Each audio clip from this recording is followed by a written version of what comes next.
Welcome to YLC, the Young Leaders Committee that promotes and grows youth leadership that ensures the future leaders lead from today by educating and inspiring them to soar higher and higher.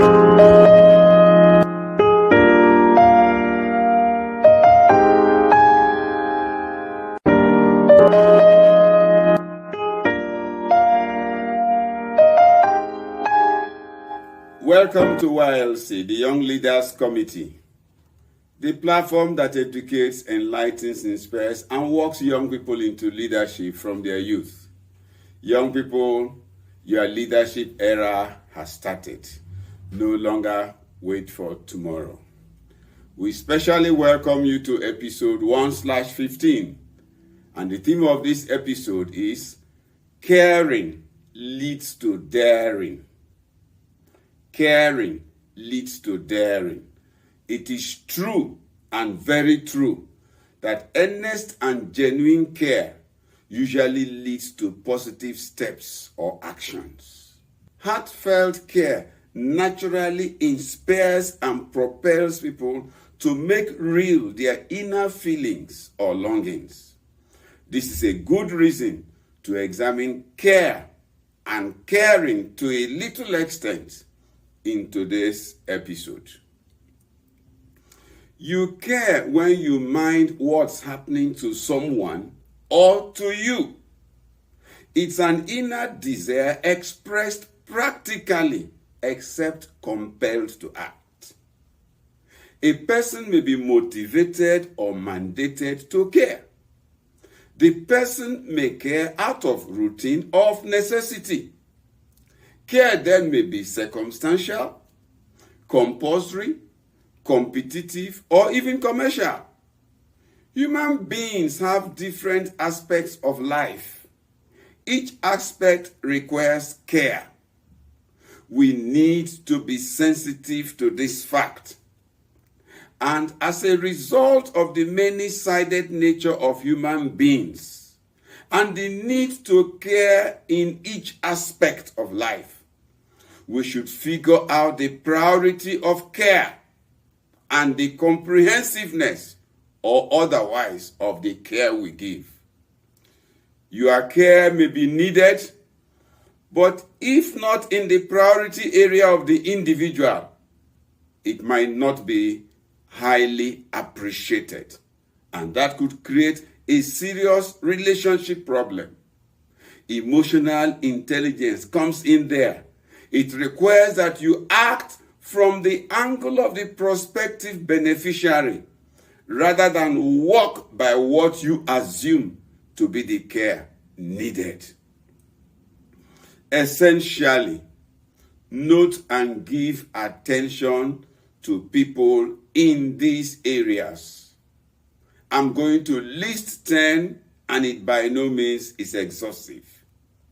But it is with the hope that it will enlighten and broaden our thinking.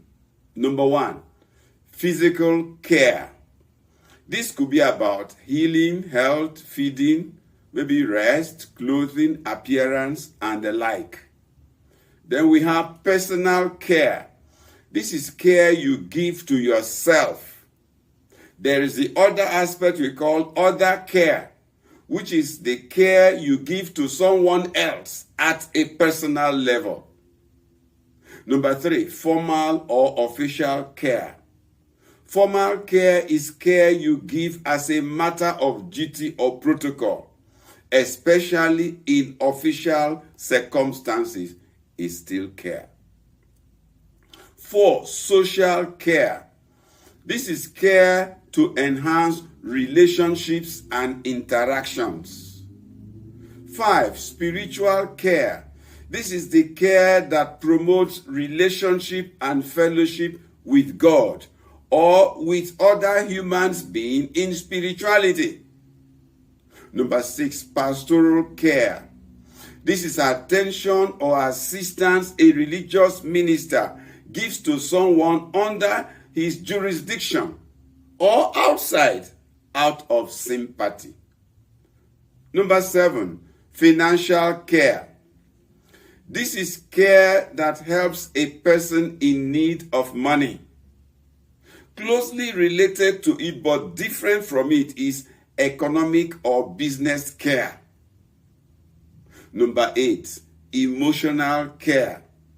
This is being mindful of how one feels and offering reasonable and allowed assistance to provide succor and relief.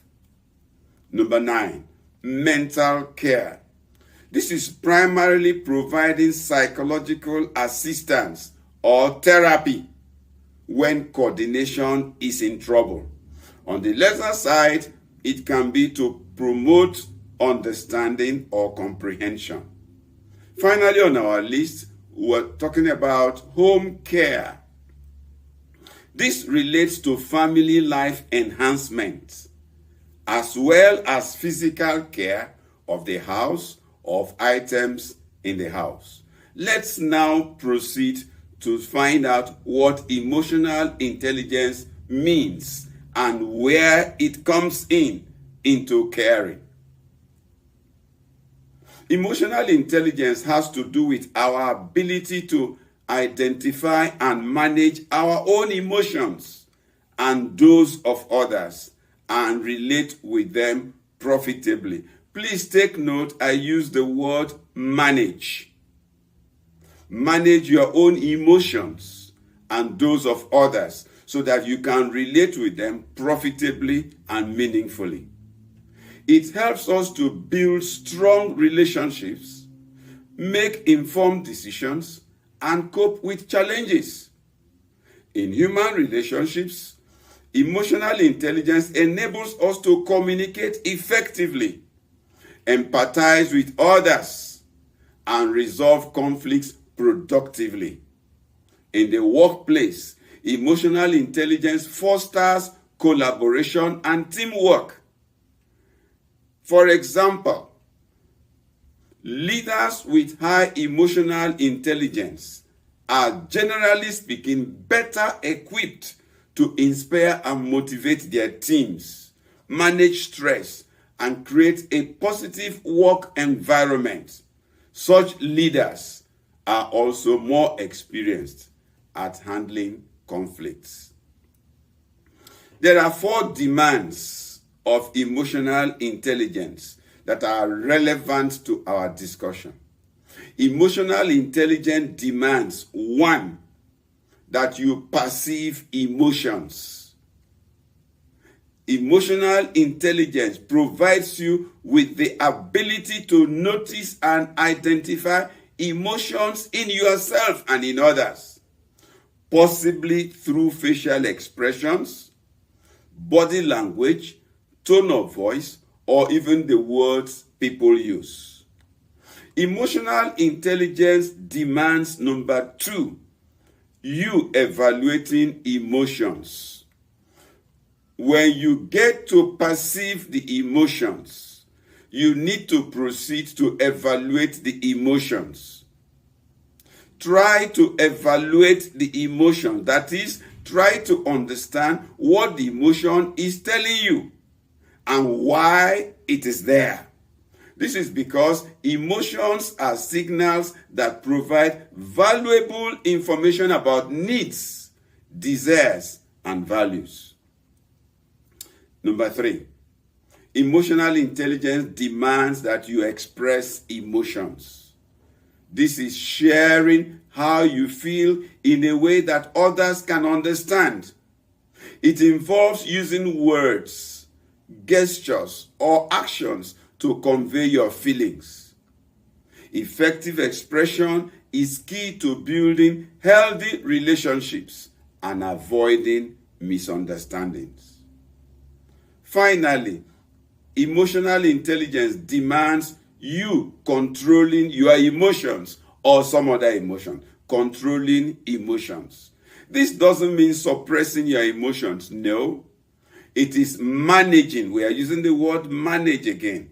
It is managing your emotions in a healthy and constructive way, which involves regulating your emotional responses so they don't overwhelm you or lead to negative outcomes. Now, we want to bring emotional intelligence and care. We will examine how care relates with emotional intelligence. And we will do that by using the word CARE as an acronym. We hope that that will help you to remember. C for communicate, A for attend to, R for relief, E for energize. Let's take them one by one. C, communicate with empathy. Communicate may not just be verbal. Yes, talk with, reach out to, feel with the person, interact meaningfully. Meaningfully, to help you investigate, probe into, find out, analyze, administer, whatever it is that is necessary. Communicate with empathy. A for attend to, from the heart. Yes, you need to attend to, you need to actualize, you need to make practical your care. Take the step to help. Provide a helping hand. Aru says relief with understanding. And that demands that you focus on your aim and be determined to achieve the expected result if possible and as far as it is possible. He says energize with diligence, by word or by deed. Soft words, comforting words, soothing words. It could be a touch if it's needed. It could be an action if it is needed that will energize and lift the soul of this person up and get the person out of the negative emotions. But we want to remind you, care is what leaders live for. That's why you are in that position. Care will enhance your leadership and uplift you. Care for yourself, therefore, especially if you must care well for others. Care heartily for others, such as your colleagues, contemporaries, subordinates, superiors, and outsiders. But this requires 4 things from you. And that is 1, that you recognize existing need and give attention that is due. Number 2, it requires that you be willing to respond to the need and act appropriately and to time if possible. Number 3, it requires that you direct your action and show competence. This is what we call caregiving. And finally, examine the response to the care process to ascertain success or effectiveness. Don't just act. Act and also see whether you are achieving goals. Thank you very much. Young Leaders Committee is a mentoring group for the growth and stability of young leaders and prospective leaders. It promises potentials and opportunities for encountering all classes of young people and turning them around for excellence. Registration has commenced. The earlier you get registered, the brighter your chances. You can use the link on the screen or visit our website www.gedamconsult.com to register. It's free. Thanks again. See you at the next session.